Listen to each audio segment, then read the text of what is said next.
Hello, friends. This is Dave Hurwitz, executive editor at ClassicsToday.com, here with random reviews from the Overflow room. And we continue our exciting, I think it's very exciting, survey of Handel recordings. And after we're done with this next 3 or 4 videos, we're moving upstairs for even more random Handel, because I have so much of it. And you said you wanted me to do it. You wanted to go through more of the Handel collection. I mean, is there ever too much Handel? And I said, sure, why not? Oh, gosh, there's so much of it.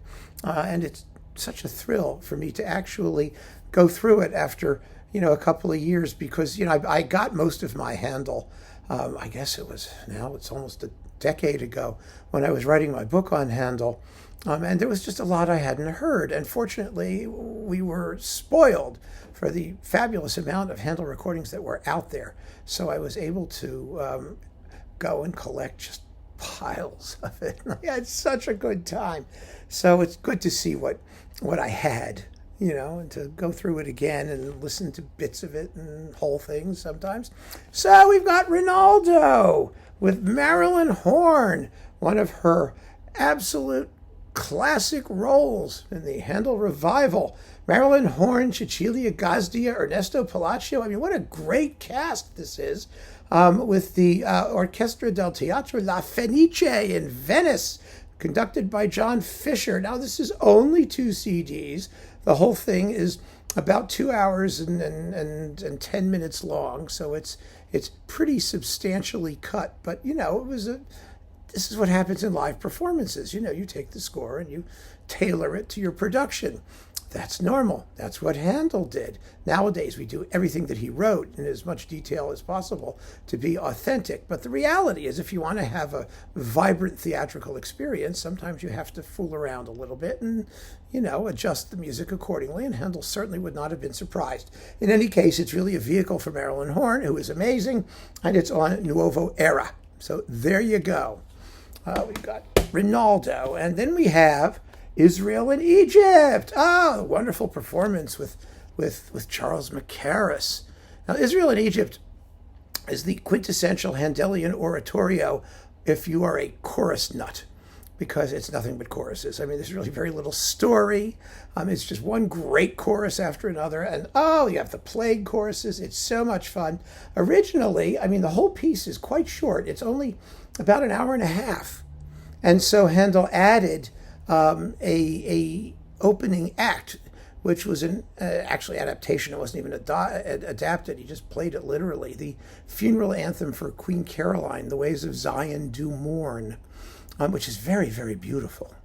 Really lovely. But it doesn't really, it talks about the enslavement of the Israelites. So it actually kind of fits. But, it's much better just to take your hour and a half and go home. And go home happy, which is what happens here. You've got Heather Harper, Patricia Clark, Paul Eswood, Alexander Young, another countertenor that was before the days when countertenors were tolerable, Michael Rippon, Christopher Kite, the Leeds Festival Chorus, the English Chamber Orchestra, and good old Charles Mackerras just raising the roof with chorus after chorus on Archive. It's totally fun, absolutely wonderful. And then there's Athaliah. This was a big deal because you had Joan Sutherland as Athaliah joining forces with Emma Kirkby and Aled Jones and James Bowman, the countertenor, and Anthony Rolfe Johnson and David Thomas with Christopher Hogwood, the Academy of Ancient Music. People were all up in arms about how wrong Joan Sutherland sounded in this company. I don't think that's true at all. First of all, I don't think it's true. Second of all, I don't think it's any difference from what would have happened in Handel's day. Some singers sounded bigger than others and had different voices, and I think in those days the variance between vocal types was probably much greater than it is today.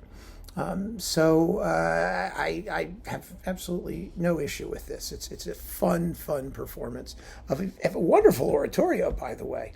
It really is. Athaliah is the evil queen of the whatever they are, the Philistines or the Hittites or the something. She's queen of the bad guys, and she's out to slaughter the Israelites who do nothing but mourn. I mean, the bad guys get all the good choruses. They have the fun music. Handel was definitely sympathizing, I think, with the heathens, because the heathens have all the fun. The Israelites do nothing but mourn and complain and fetch, and but still, I mean, they fetch beautifully. It's wonderful Handelian fetching, but still, it's a good oratorio. Deserves to be performed. Let's put it that way.